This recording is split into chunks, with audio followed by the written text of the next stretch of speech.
নমস্কাৰ মাধৱ পোল্ট্ৰি ফাৰ্মৰ তৰফৰ পৰা আপোনালোক সকলোকে আজি আকৌ এবাৰ স্বাগতম জনালোঁ।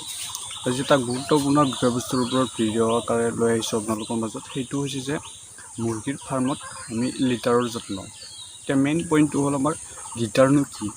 গতিকে লিটাৰ হৈছে আমি মুৰ্গীৰ বিচনা বুলিও ক'ব পাৰোঁ, যে মুৰ্গীৰ বিচনা বুলিও ক'ব পাৰোঁ, যিটো নেকি মাটিৰ ওপৰত বা পকীৰ ওপৰত আমি ফ্ল'ৰত যিটো আমি পাৰি দিওঁ। ফ্ল'ৰৰ ওপৰত যিটো নেকি গুড়া আমি গুড়া ইউজ কৰিব পাৰোঁ, কাঠৰ গুড়া ইউজ কৰিব পাৰোঁ বা বালি আমি ইউজ কৰিব পাৰোঁ। গতিকে তাক আমি লিটাৰ বুলি কওঁ। গতিকে তাকনো আমি কেনেকৈ যত্ন কৰিম, গতিকে সেই বিষয়ে আমি এটা বিতংভাৱে এটা আলোচনা কৰিম এতিয়া। গতিকে বিশেষকৈ যেতিয়া নেকি মুৰ্গীৰ এই গুড়া কাঠৰ গুড়া বা তলত পাৰি দিয়া এইবিলাক গুড়াবিলাক যেতিয়া নেকি লেতেৰা হৈ থাকে বা তাৰ পৰা যেতিয়া নেকি গেছ ওলায়, তেতিয়াই আমাৰ বেমাৰৰ আৰম্ভণি হয়। আৰু যিটো নেকি লিটাৰৰ পৰা ওলাই এমনিয়া গেছ, সেই এমনিয়া গেছ যদি এবাৰ মুৰ্গীৰ শৰীৰত লাগে, তেতিয়াহ'লে তাৰ মুৰ্গীৰ ঠাণ্ডা লাগি যায় আৰু সেই ঠাণ্ডা ৰিকভাৰ হওঁতে বহুদিন সময় লাগে। গতিকে আমি সমস্যাত নপৰাকৈ আমি আগতে যদি ইয়াৰ সমাধান উলিয়াব পাৰোঁ, গতিকে সেয়েহে আপোনালোকৰ কিছু হ'লেও সহায় হ'ব বুলি মই এইটো ভিডিঅ'টোলৈ আপোনালোকলৈ আগবঢ়াইছোঁ। গতিকে মুৰ্গীৰ ফাৰ্মত আমি লিটাৰৰ কেনেকৈ যত্ন লাগিব, গতিকে আমি কি কৰিব লাগিব, 10-15 দিন মূৰে মূৰে আমি ইয়াক সলাই দিব লাগিব। যেতিয়া আমাৰ গোন্ধ ওলায়, তেতিয়া আমি ইয়াক সলোৱাৰ ব্যৱস্থা কৰিব লাগিব। আৰু লেতেৰা হ'লে আমি গমেই পাম যে ওচৰত গ'লে ইয়াৰ চকুত এটা ধৰিব, চকুত চালা নিচিনা এটা ধৰিব, জলকীয়া নিচিনা চকুত ধৰিব বা গোন্ধ ওলাব, লেতেৰা হ'ব বা চপৰা চপৰি চাকলা চকলি হৈ উঠি আহিব, তেনেকুৱা সমস্যা হয়। গতিকে এবাৰ যদি ইয়াৰ সমস্যা হয়, ইয়াৰ ৰিকভাৰ কৰিবলৈ অলপ টান হয়। আৰু এইটো লেতেৰা থাকিলে ইয়াৰ এমনিয়া গেছ হয়, এমনিয়া গেছৰ পৰা বহুতো বেমাৰ আজাৰ হয়, ঠাণ্ডা হয় বা ৰাণীখেত লাগে। গতিকে আৰু তাৰ পৰা লিটাৰৰ পৰা এটা বেমাৰ হয়, যে কি হয়, মুৰ্গীবিলাক তেজৰ নিচিনাকৈ পায়খানা কৰে। গতিকে পায়খানাৰ লগত তেজ হৈ আহে। এইটো মেইন কাৰণটো হ'ল আমাৰ লিটাৰ বা তলত পাৰি দিয়া সেই লিটাৰটো। গতিকে আমি এটা বিতংভাৱে আলোচনা কৰোঁ যে 15 দিন বা 20 দিনৰ মূৰে মূৰে আমি লিটাৰটো সদায় চাফা কৰিব লাগিব। আৰু তাৰ লগতে কি কৰিব লাগিব, 2 নম্বৰ পইণ্টটো হ'ল যে আমি লিটাৰৰ ওপৰত চূণ ছটিয়াই দি কিনে আমি তাক ওলট পালট কৰি দিব লাগিব। যে লিটাৰৰ পৰা আমি চূণটো ছটিয়াই দিম, চূণৰ গুড়া। তাৰপিছত আমি কি কৰিম, তাক ওলট পালট কৰি সদায় এবাৰ হ'লেও আমি তাক ওলট পালট কৰি দিব লাগিব। মই তেনেকৈ কৰি আছোঁ। গতিকে একো সমস্যা পোৱা নাই বৰ্তমান এতিয়ালৈকে। সদায় ওলট পালট এবাৰ হ'লেও ওলট পালট তাক কৰি দিয়া যায়, তেতিয়াহে আমাৰ মুৰ্গীবিলাক সুস্থ থাকিব। গতিকে আপোনালোকেও তেনেকুৱা কৰক, সদায় এবাৰ নহয় ওলট পালট কৰি দিয়ক। আৰু নেক্সট আমি চূণ যে প্ৰয়োগ কৰিম বুলি কৈছোঁ, সেইটো কেনেকৈ কৰিম, গতিকে সেইটো হ'ল আমি 10 স্কুৱেৰ ফিট, 10 স্কুৱেৰ ফিট দূৰে দূৰে চূণ প্ৰয়োগ কৰক। আকৌ কৈছোঁ মই, 10 স্কুৱেৰ ফিট দূৰে দূৰে চূণটো প্ৰয়োগ কৰক।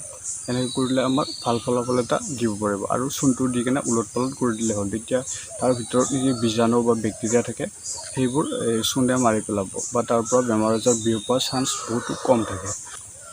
চূণটো আমি কি কৰিম, 15 দিনৰ মূৰে মূৰে আমি চূণটো তাত প্ৰয়োগ কৰি থাকিব লাগিব, বা 15 বা 20 দিন মূৰে মূৰে চূণ অলপ হ'লেও তাত প্ৰয়োগ কৰি থাকিব লাগিব। আৰু ফাৰ্মৰ চাৰিওকাষে আমি প্ৰয়োগ কৰিব লাগিব।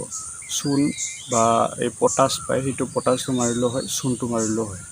তাৰ ভিতৰত আমি যিকোনো এটা মাৰিলে হ'ল। চূণটো মাৰিব পাৰিলে কাঠৰ গুড়িৰ ওপৰত বা টুকুৰ ওপৰত চূণটো মাৰিব পাৰিলে অলপ বেছি ভাল হয়। গতিকে তেনেকুৱাকৈ আপোনালোকে কৰিলে হ'ল। ময়ো তেনেকুৱাকৈ কৰি আছোঁ, সেয়েহে আপোনালোকক কৈছোঁ। গতিকে নেক্সট ভিজিলে, গতিকে যদি আপোনালোকৰ ফাৰ্মত কিবা কৰি যদি পানী অকণমান হ'লেও সোমায়, তে সেই সোমোৱাৰ পিছত কি হ'ব, কাঠৰ গুড়া বা তুষৰ গুড়িটো অকণমান ভিজি যাব বা জিকা হ'ব। গতিকে সেইটো আপোনালোকে কি কৰিব, তৎক্ষণাত সেইটো চেঞ্জ কৰি দিব। যিখিনি জেগা ভিজিছে বা জিকিছে, সেইখিনি জেগাত তৎক্ষণাত ইনষ্টেণ্ট সেইবিলাক কি কৰিব লাগিব, চেঞ্জ কৰি দিব লাগিব। নহ'লে তাৰ পৰা এমনিয়া গেছ তৈৰি হ'ব। গেছটো হোৱাৰ পিছত কি হ'ব, ডায়েৰিয়া হ'ব, কলেৰা হ'ব বা ঠাণ্ডা লগা হ'ব বা পায়খানাৰ লগত তেজ হোৱা, তেনেকুৱা সমস্যাই দেখা দিয়ে। গতিকে আপোনালোকে পৰাপক্ষত কি কৰিব, মুৰ্গীৰ যিটো নেকি লিটাৰ বা তলত পাৰি দিয়া বিচনা, সেইটো কি কৰিব, আপোনালোকে শুকান কৰি ৰাখিব, ছিকিব নিদিব।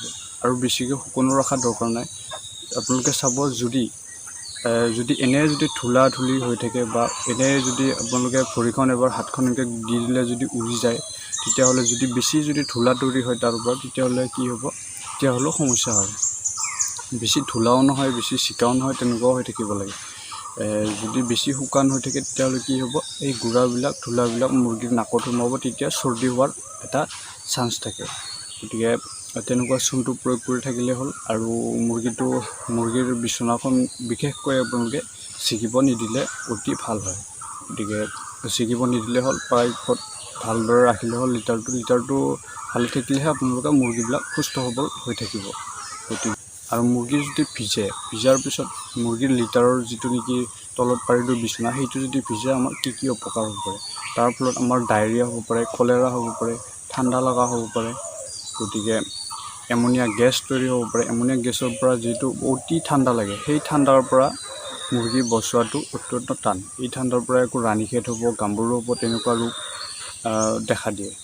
গতিকে সেয়েহে আপোনালোকক জনাই দিলোঁ, ইনফৰমেশ্যনটো দি দিলোঁ যে লিটাৰটো কেনেকৈ আমি যত্ন কৰিব লাগে। গতিকে মই এনেকৈ কৰি আছোঁ বৰ্তমান। আপোনালোকে যদি কৰে তেতিয়াহ'লে এনেকৈ ভালদৰে মুৰ্গী বা সুস্থ থাকিব বুলি আশা ৰাখিলোঁ। গতিকে আজিলৈ ইমানেই। আকৌ নেক্সট এটা ভিডিঅ'ত কিবা লৈ আহিম। গতিকে আপোনালোকে ভালদৰে সুস্থ থাকক।